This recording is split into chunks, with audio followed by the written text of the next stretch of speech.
Ang mabuting balita ng Panginoon ayon kay San Mateo. Papuri sa iyo, Panginoon!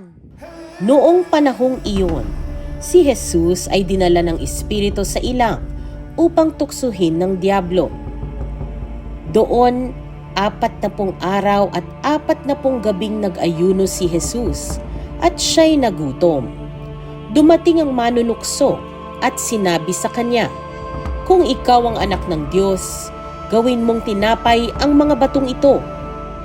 Ngunit sumagot si Jesus, "Nasusulat, hindi lamang sa tinapay nabubuhay ang tao, kundi sa bawat salitang namumutawi sa bibig ng Diyos."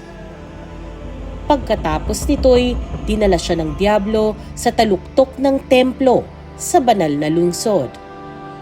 "Kung ikaw ang anak ng Diyos," sabi sa kanya, "magpatihulog ka.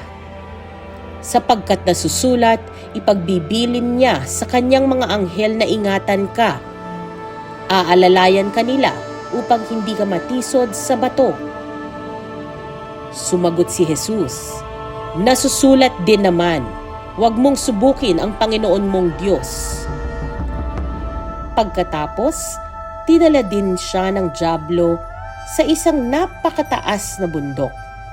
Mula rooy ipinatanaw sa kanya ang lahat ng kaharian ng sanlibutan at ang kayamanan ng mga ito.